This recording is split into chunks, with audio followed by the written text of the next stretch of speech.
Então, parágrafo 1º está aí, ó, né? Serão, porém, objeto de apreciação e julgamento pelo tribunal todas as questões suscitadas e discutidas no processo, ainda que a sentença não as tenha julgado por inteiro. Então, o exemplo que eu estava dando a você, a ação de cobrança, né, com fundamento aí contratual, se o juiz de primeiro grau detecta a prescrição, por exemplo, né, ele vai extinguir o processo com resolução de mérito, né? O autor apelando, e se o tribunal afastar a prescrição, por exemplo, né, o próprio tribunal ele deve passar ao exame, né, de outra questão impugnada, que é a própria improcedência, né? Então aí a questão do tribunal tem que enfrentar, nesse caso específico, né, o fato constitutivo, que é a própria obrigação contratual, tá? Então é isso aí, voltando aqui para mim, produção, que o parágrafo 1º ele quer dizer dessa possibilidade do tribunal, né, devolver, esse efeito devolutivo que a apelação recebe,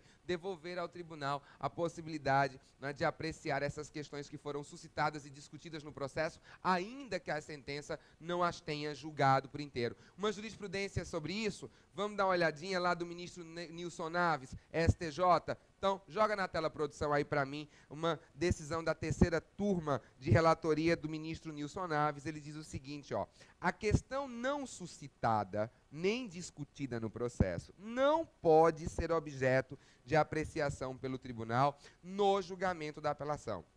De questão de fato, presa ao interesses à parte, não pode o tribunal tomar conhecimento de ofício, hipótese em que ocorreu ofensa ao artigo 515, parágrafo 1º do CPC. Então, voltando aqui para mim, produção, você acabou de ver uma decisão do STJ dizendo que a questão não suscitada, né, nem discutida, não pode ser objeto de apreciação do tribunal. Eu quero só lembrar uma coisa aqui para você, tá, gente? As questões e as matérias de ordem pública não se enquadram nessa situação, tá? Essas questões aqui, o ministro Nilson Naves bem falou na decisão dele, apenas as questões particulares, que são presas aos interesses da parte. Agora, as questões de ordem pública, elas são auferíveis em qualquer momento, em qualquer grau de jurisdição, ex officio, com exceção do 3º, que a gente vai ver a questão do pré-questionamento dos recursos especial e extraordinário, tá? Então, o que o código quer dizer, e o que eu quero que você entenda é o seguinte,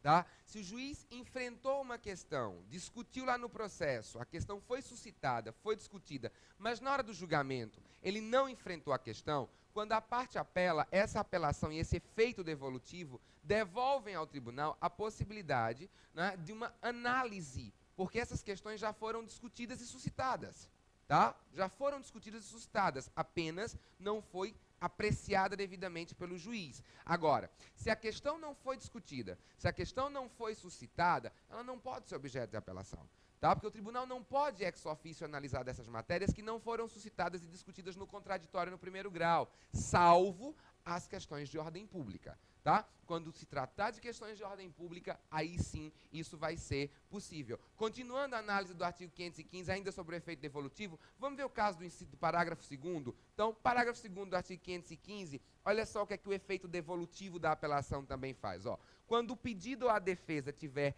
mais de um fundamento e o juiz acolher apenas um deles, a apelação devolverá ao tribunal o conhecimento dos demais, né? Então, voltando aqui para mim, produção, esse slide fala, esse parágrafo 2º do artigo 515, ele fala especificamente aqui, né, de fundamentos de pedido e de defesa, tá? E aí eu vou mostrar aqui um exemplo bem prático para que você entenda essa questão do parágrafo 2º aí, né? Quando essa apelação ela vai devolver ao tribunal o conhecimento dos demais fundamentos, né? Então, vamos ver como é um exemplo prático disso para que você possa entender o parágrafo 2º. Eu separei um exemplo aqui tirado lá da obra do professor Elpidio Donizete, um exemplo bem simples, didático, para que você possa entender, e eu vou mostrar aqui no slide para você. Então, mostra aqui, produção, por favor. Olha só, vamos ver aqui um exemplo para entendermos o parágrafo 2º.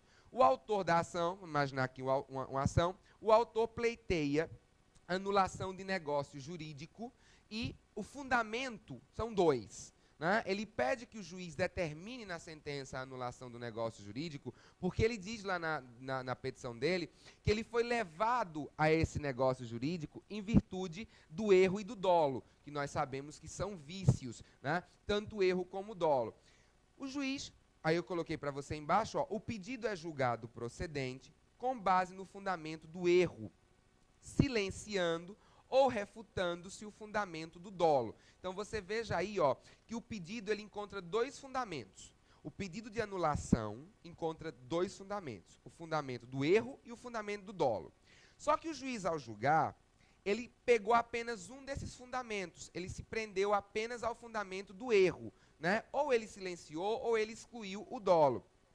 Quando a outra parte interpõe a apelação, ó, a apelação interposta pelo réu é bastante para devolver ao tribunal o exame do dolo, caso seja rejeitado o erro. Então, voltando aqui para mim, esse exemplo que eu acabei de mostrar para você aqui, né, dessa anulação de negócio jurídico, veja que nesse exemplo específico, o autor ele colocou dois fundamentos para requerer a anulação do negócio jurídico, o erro e o dolo.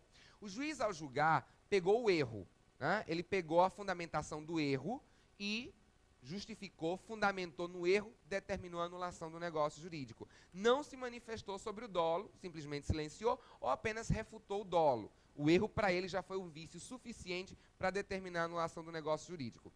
Se a parte apelar, a outra parte, essa apelação já devolve ao tribunal, em virtude do parágrafo 2º do artigo 515, a possibilidade do tribunal também analisar o dolo, caso o tribunal resolva afastar o erro, afastar o fundamento do erro. Então é isso que o parágrafo 2º quis dizer, né, quando ele fala ali, né, da pedido ou defesa tiverem mais de um fundamento e o juiz acolher apenas um dele, o efeito devolutivo possibilita ao tribunal conhecer dos demais fundamentos de pedido ou de defesa. Tá? Continuando o artigo 515, tem o parágrafo 3º que eu também quero que você preste atenção. Vamos dar uma olhadinha? Então mostra aqui, produção, bota aí na tela para mim. Parágrafo 3º, ó. Nos casos de extinção do processo sem resolução de mérito, artigo 267, o tribunal pode julgar desde logo a lide, se a causa versar questão exclusivamente de direito e estiver em condições, né, de imediato julgamento. Então, olha só, pessoal, presta atenção aí no parágrafo 3º. Vou ler de novo, vamos ler de novo. Né? Nos casos de extinção do processo sem resolução de mérito, então aí nós temos uma sentença terminativa, né? O processo foi extinto sem resolução de mérito. E aí, o processo, uma vez extinto, sem resolução de mérito, a parte apela. Quando a parte apela, o parágrafo 3º diz assim, ó, o tribunal pode julgar desde logo a lide, se a causa versar questão exclusivamente de direito e estiver em condições de imediato julgamento. E é isso que a setinha está puxando e está mostrando aí causa madura. Moisés, o que é causa madura? Então volta para mim aqui para eu conversar sobre a questão da causa madura.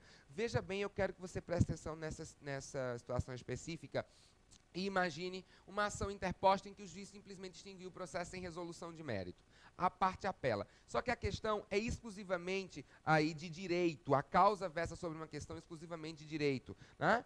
E o tribunal, ao receber essa apelação, ele vê que não é um caso de extinção do processo sem resolução de mérito, que o juiz não deveria ter extinto o processo sem resolução de mérito. Mas ele vê, o tribunal vê também, que para afastar essa sentença que extinguiu o processo sem resolução de mérito, ele vê que a causa ali, ela já está madura para julgamento. Porque a questão é exclusivamente de direito, o processo está instruído, então o tribunal afasta essa sentença de extinção sem resolução de mérito e já julga o mérito.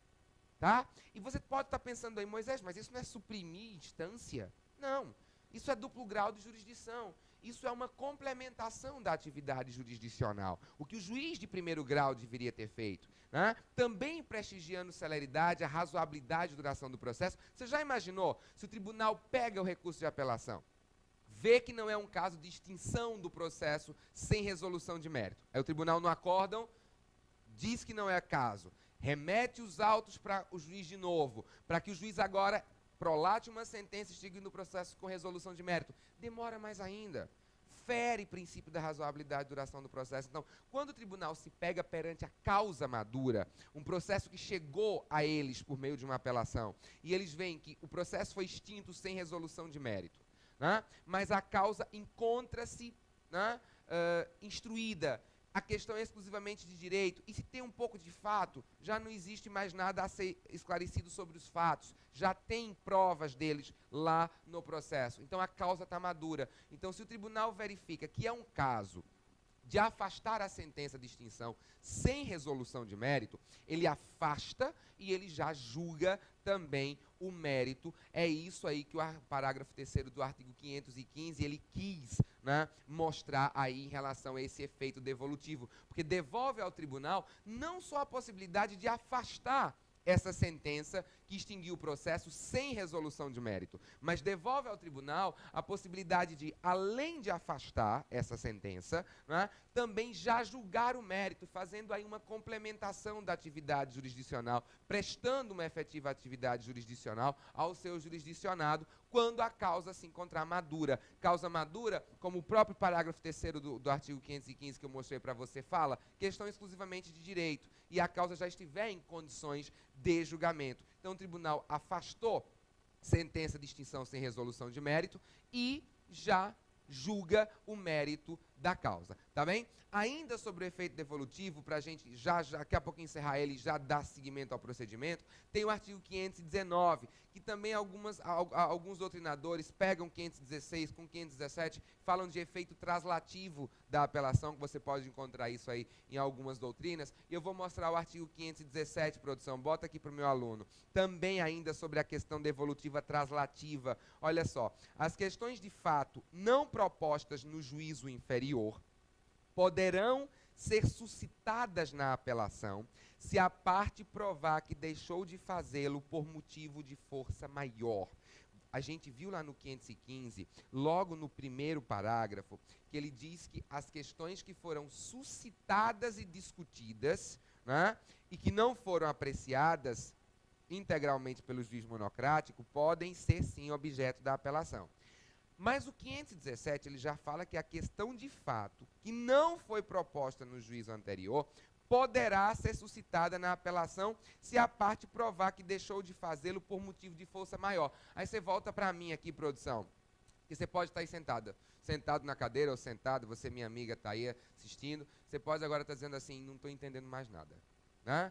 Bom, Moisés, você desde o começo da aula sobre recurso, na teoria geral dos recursos, você falou que não se pode inovar em esfera recursal, né? Não se é apto a inovar em recurso, né? Você acabou de falar também, Moisés, lá no artigo 515, que o efeito devolutivo devolve ao tribunal a possibilidade de analisar as questões que foram suscitadas e discutidas no processo, porém, não foram apreciadas em sua totalidade. Como é que agora você me apresenta um artigo e o legislador ele possibilita aí que questões de fato que não foram propostas no juízo inferior possam só na apelação ser levantadas?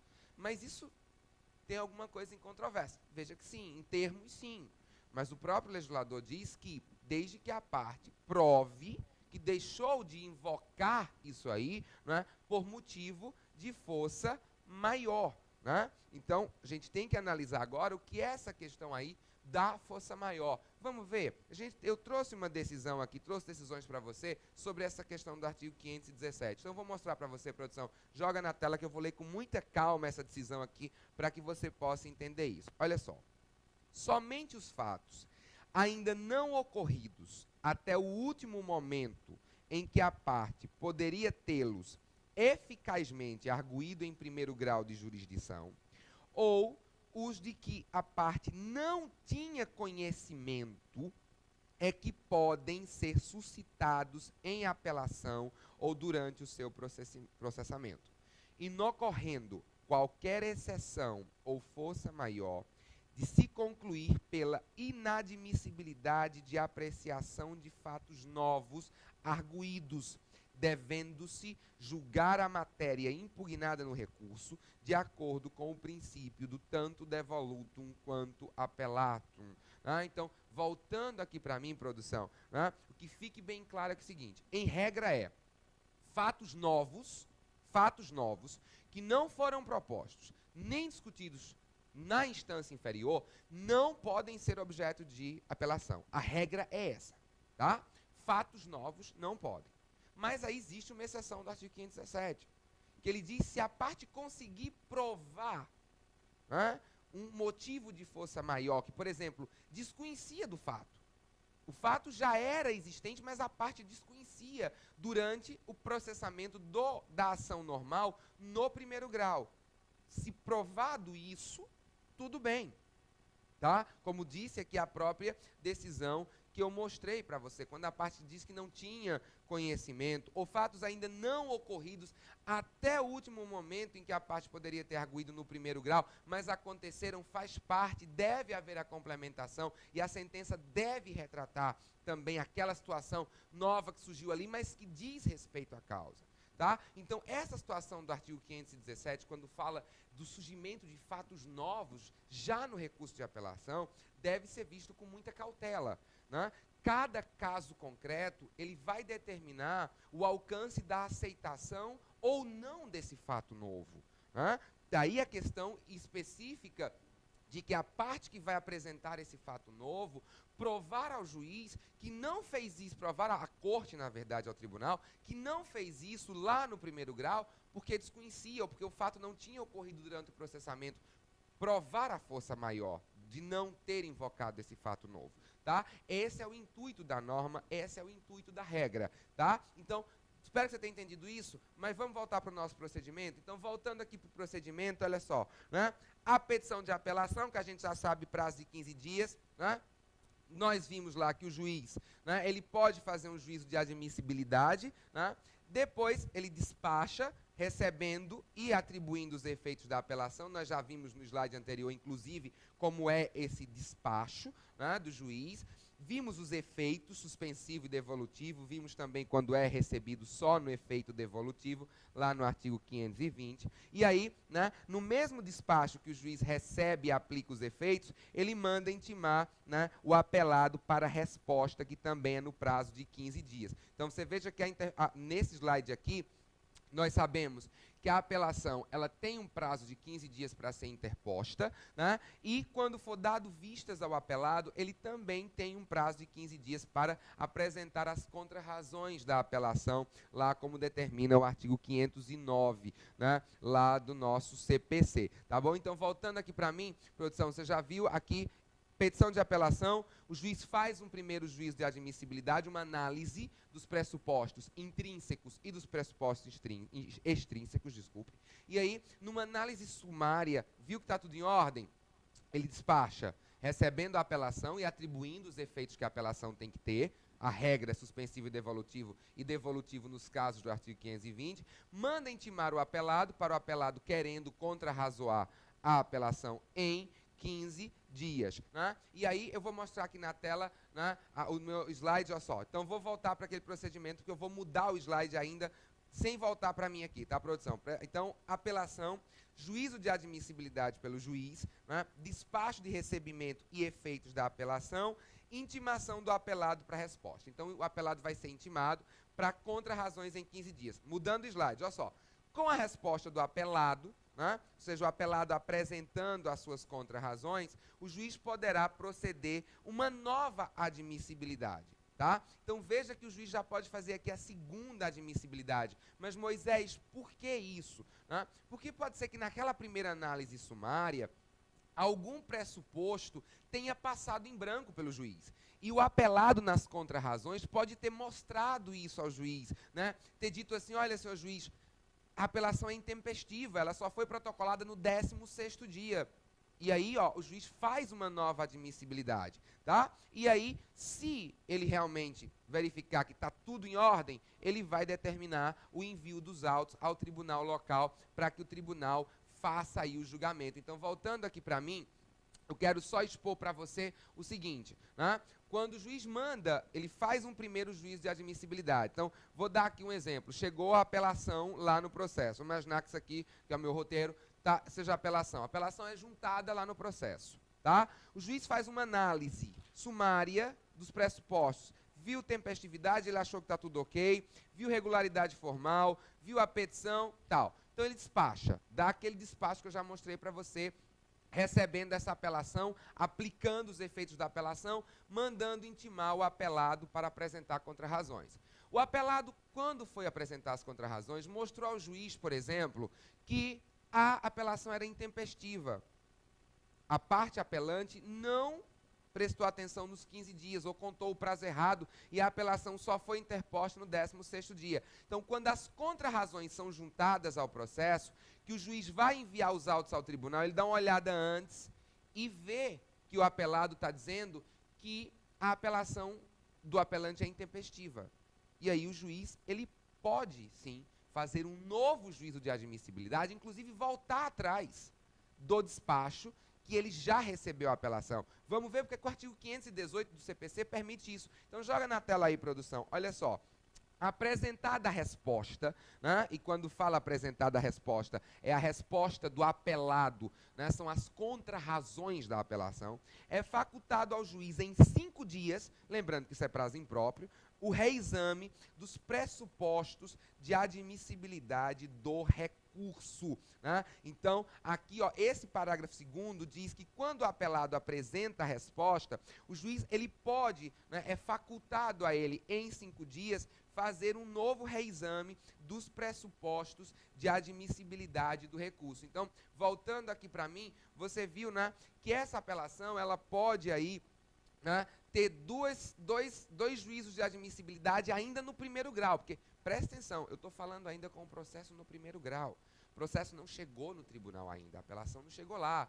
Né? Esse processamento está acontecendo todo no juízo ACO, todo lá no 1º grau. Tá? Então, a apelação chegou, juiz fez um primeiro juízo de admissibilidade, achou que estava tudo em ordem, recebeu a apelação, mandou intimar o apelado para contrarrazoar em 15 dias. O apelado apresenta a sua resposta e, na resposta, ele mostra ao juiz que o juiz passou em branco por algum pressuposto. E aí, o parágrafo 2º do artigo 518, que eu acabei de mostrar para você, faculta ao juiz, né, em 5 dias, que é um prazo impróprio, você sabe disso, né, fazer um novo reexame dessa admissibilidade, tá?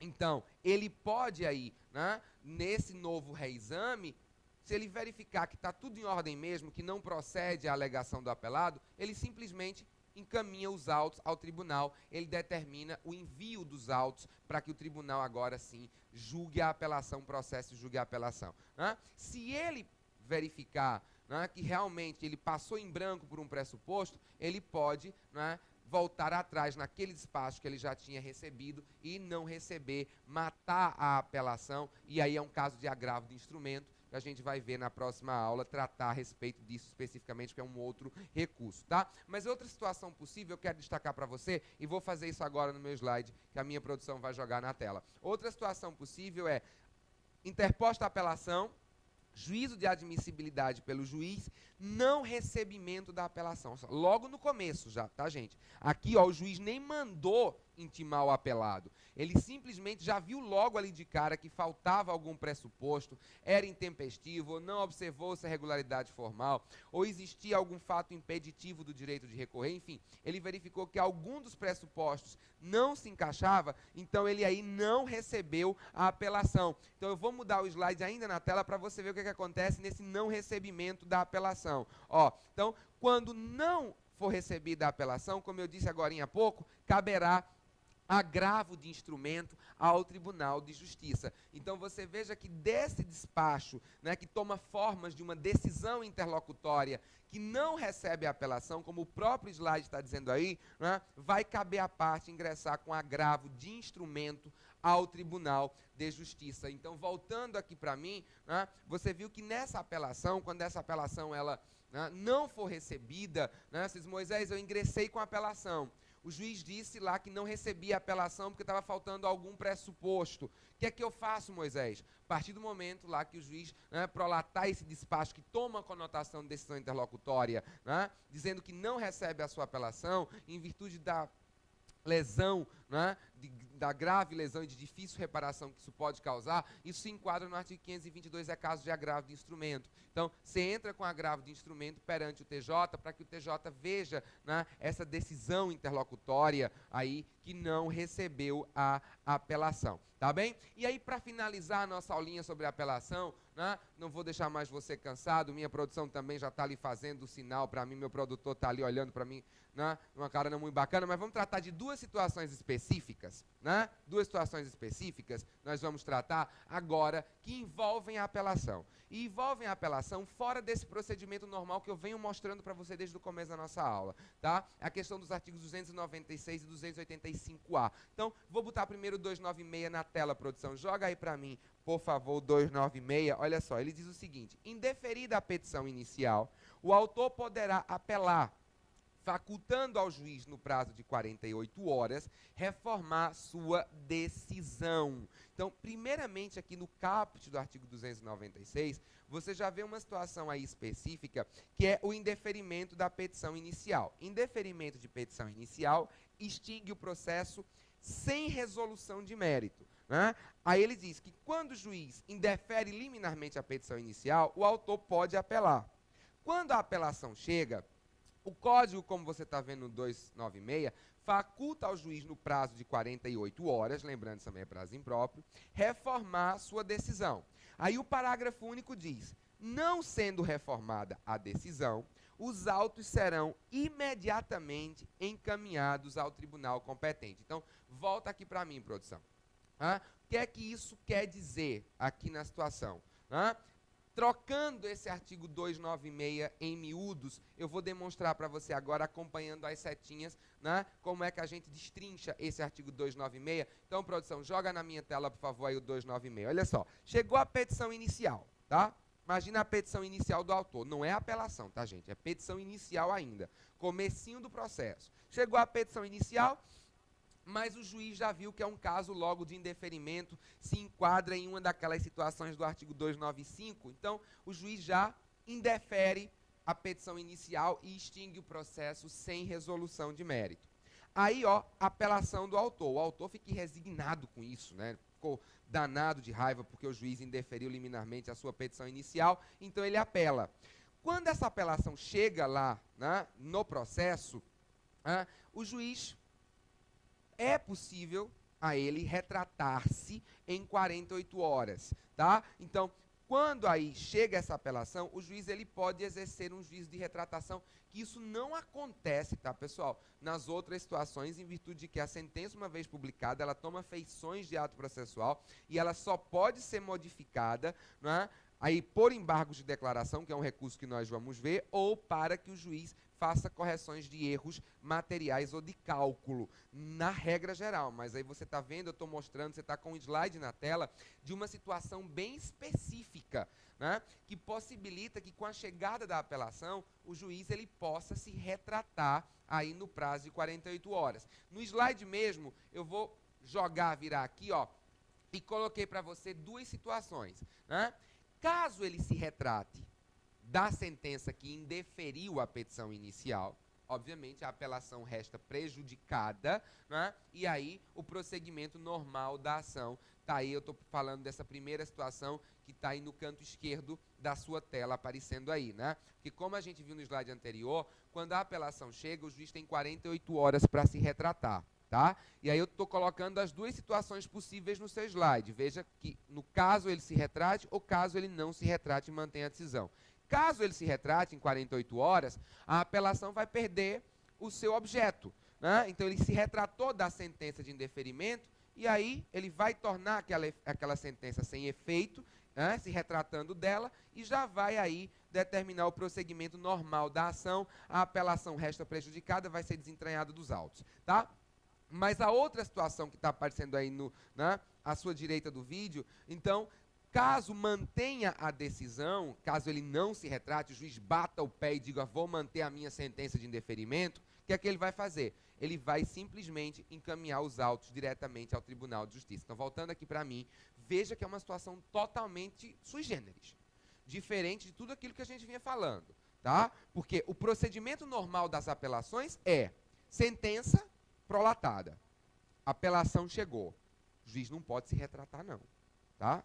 Não pode. Ele simplesmente faz uma análise da admissibilidade da apelação, recebe, aplica os efeitos, manda intimar o apelado, chega a resposta do apelado, ele pode fazer um novo juízo de admissibilidade, depois disso, autos para o tribunal. A regra é que aconteça isso. Né? Ou, no máximo, chega a apelação, ele não recebe, a parte ingressa com agravo de instrumento no tribunal e fica esperando o resultado do agravo. Outra situação. Mas aqui eu coloquei uma situação que petição inicial chegou no processo. O juiz indeferiu liminarmente. A parte apela. Veja que o réu nem foi citado, ninguém fala nem réu ainda. Né? Simplesmente houve petição inicial e já houve uma sentença de indeferimento, extinguindo o processo sem resolução de mérito. O autor apelou. Nessa situação, por causa dessa apelação, o juiz pode se retratar. Retratar de quê, Moisés? Da sentença que indeferiu liminarmente a petição, que indeferiu a petição inicial. Então, se o código faculta ele em 48 horas se retratar, ele pode se retratar. Né? Se ele se retrata, a apelação ela perde seu objeto e a ação vai continuar normalmente, com citação do réu, apresentação de contestação e aí vai. Mas caso o juiz seja aquele juiz mororó mesmo, assim, que não arreda o pé e diz não me retrato, mantenho a sentença que indeferiu a petição inicial, ele diz isso e não manda intimar apelado para contra-razão, nada.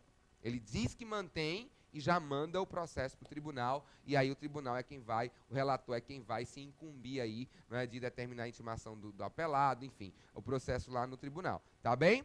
A outra situação também específica é a do artigo 285A para a gente finalizar. Então vamos dar uma olhadinha, vamos fazer a leitura do 285A. Olha só, quando a matéria controvertida for unicamente de direito e no juízo já houver sido proferida sentença de total improcedência em outros casos idênticos, poderá ser dispensada a citação e proferida sentença, reproduzindo-se o teor da anteriormente prolatada.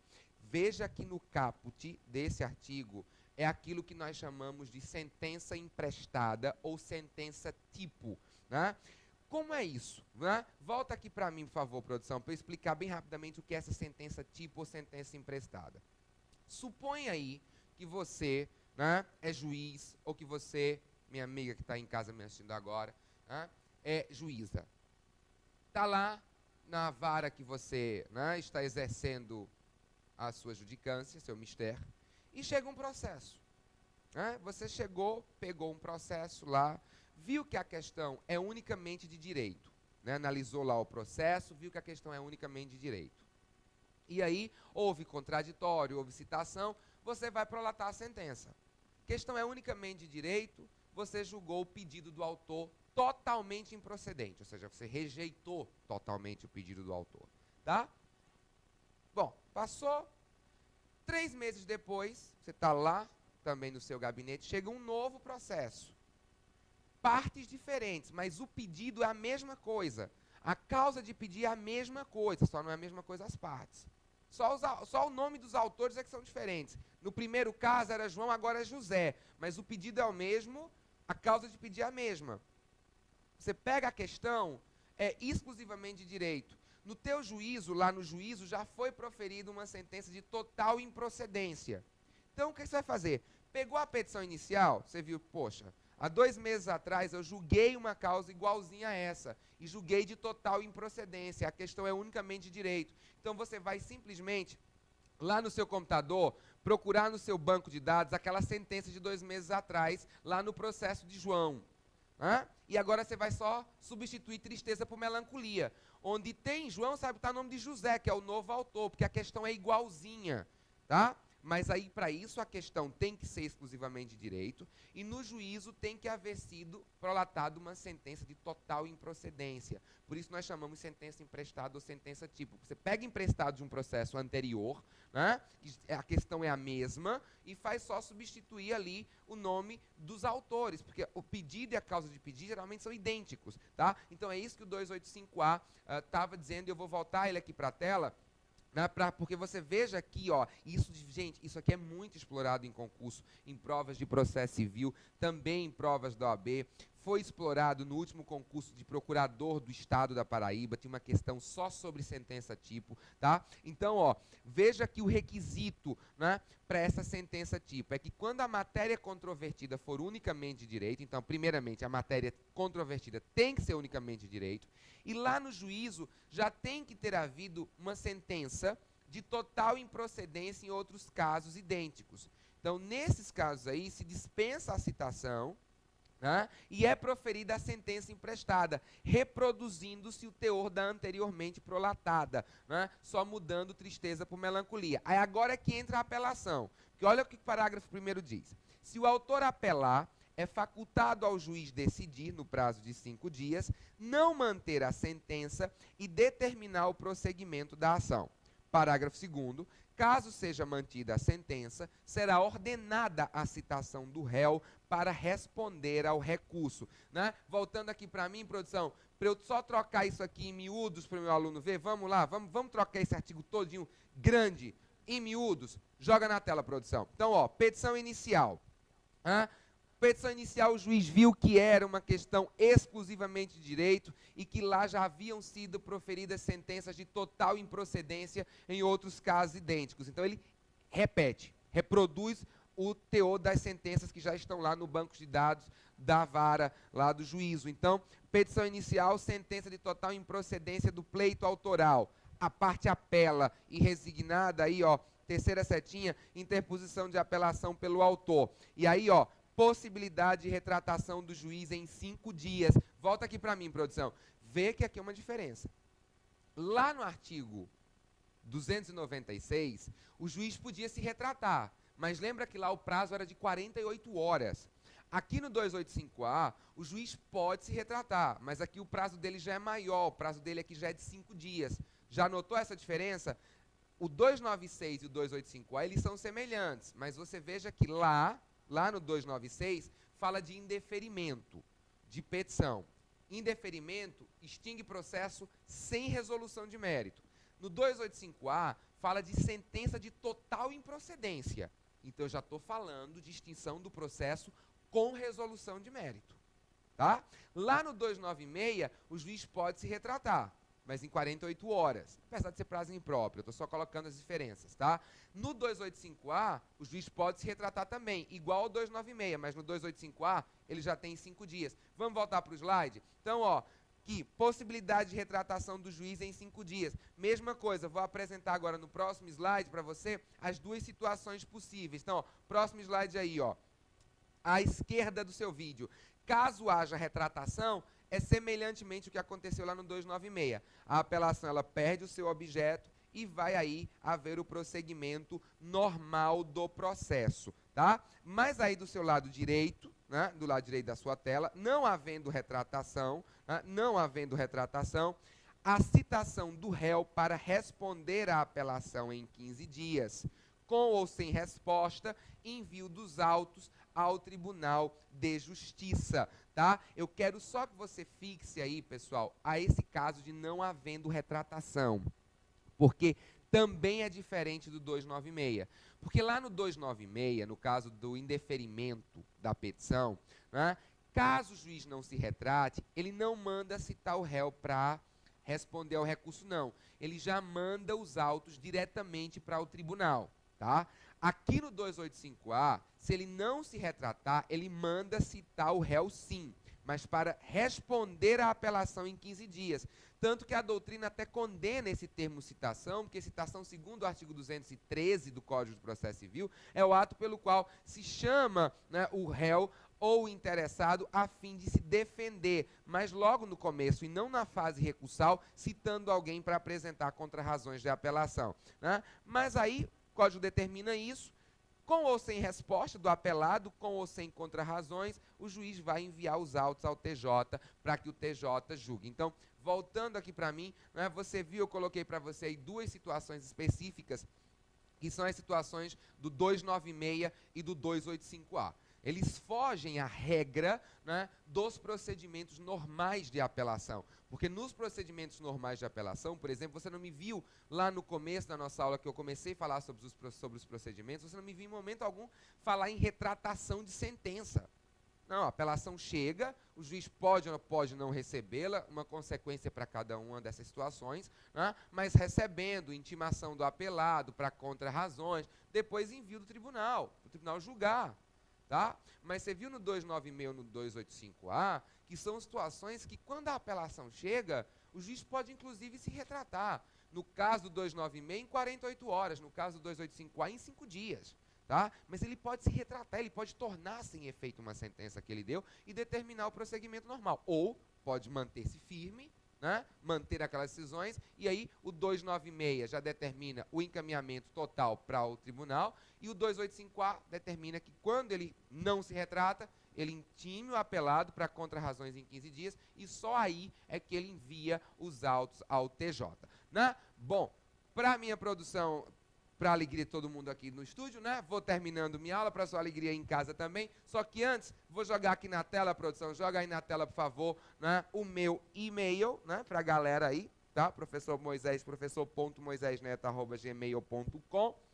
Apareceu dúvidas, né? Aí sobre essa aulinha de apelação, sobre o que você vai estudar aí agora. Eu sei que vai terminar a nossa aulinha e você vai tirar aí meia hora para ler, meia hora, 40 minutos, uma horinha para ler sobre a apelação, para fixar mais, aprender isso e acertar as questões aí que vierem pela frente sobre a apelação. Mas aí qualquer dúvida, meu e-mail está aparecendo aí na tela, você pode entrar em contato comigo, que você sabe, né, que voltando aqui para mim, produção, você sabe que entrando em contato comigo a satisfação é sempre garantida, porque eu vou, né, retornar aí para você a sua dúvida, o seu e-mail, tá bem? Pessoal, ó, foi uma satisfação imensa, né, estar com vocês aqui na mais uma aula nossa, agora nessa aula que nós começamos efetivamente os recursos em espécie, tá? Então eu quero deixar um abraço carinhosíssimo para você, até a próxima aula sobre agravo, tá bom? Tchau!